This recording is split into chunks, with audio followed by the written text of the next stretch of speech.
Okay, we're going to cover 7.2 photochemical smog. So our objective is to explain the causes and effects of photochemical smog and methods to reduce it. So we're going to do this by first identifying the reactants and the products of photochemical smog and then describing how they're formed.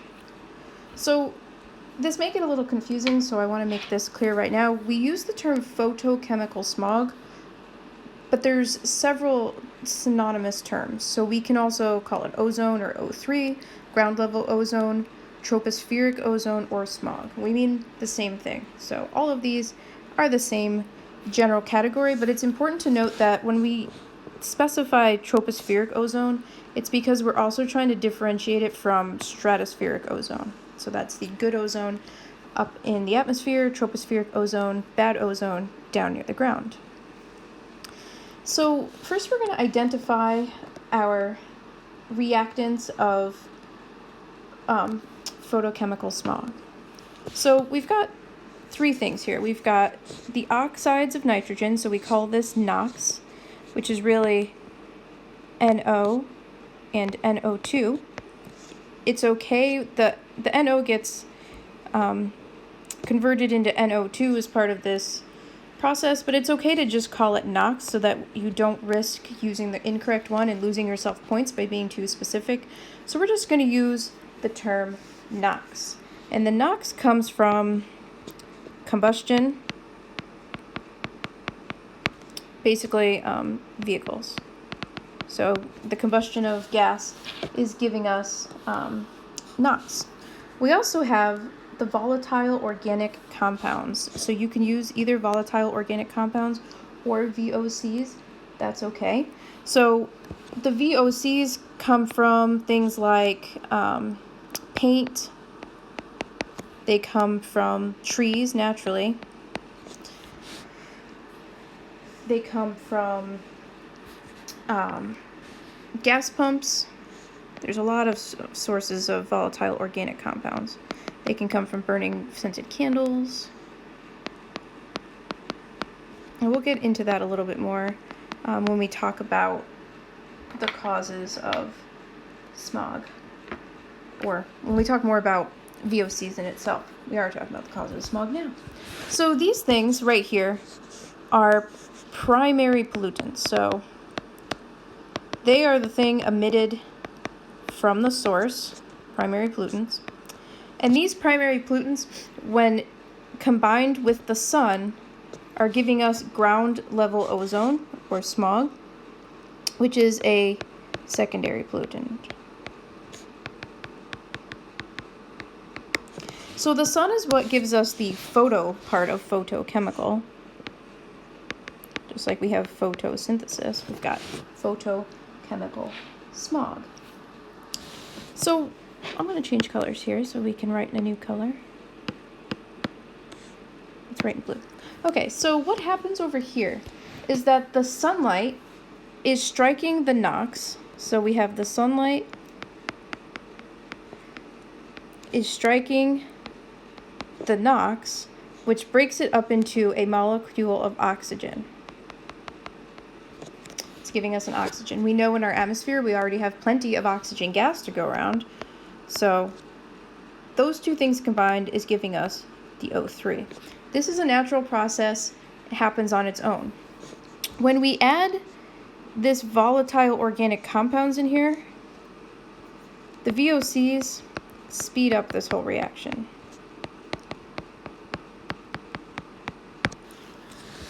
And make everything go a lot faster. So let's take a look at a graph showing the whole process. So we've got right here HC, which stands for hydrocarbons. This is an example of a VOC.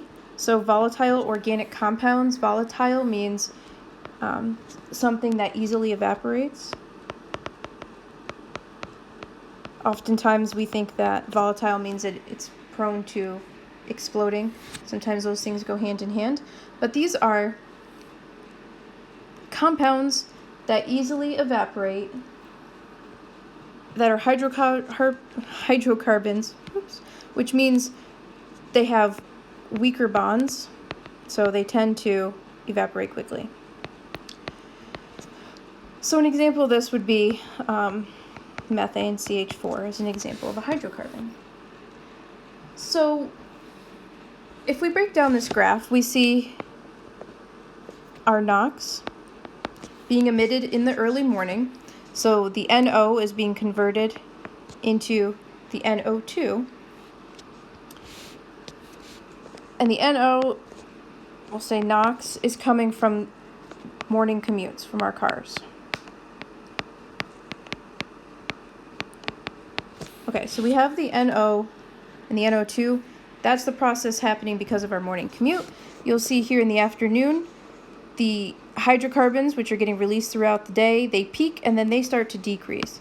So we see here that the hydrocarbons are going down throughout the day as the ozone levels are going up. And that's because the hydrocarbons are being used in the process of converting the NOx into ozone.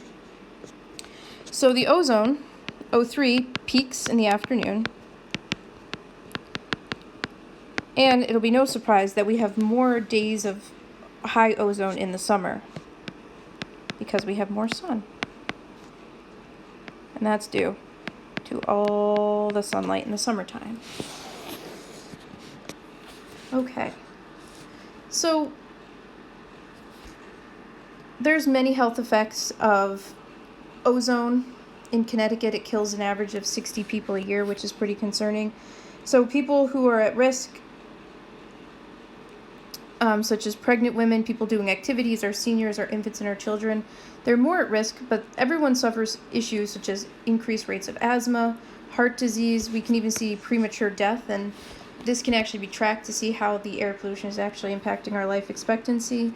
It can lead to heart disease, premature births, respiratory illnesses, and lung cancer.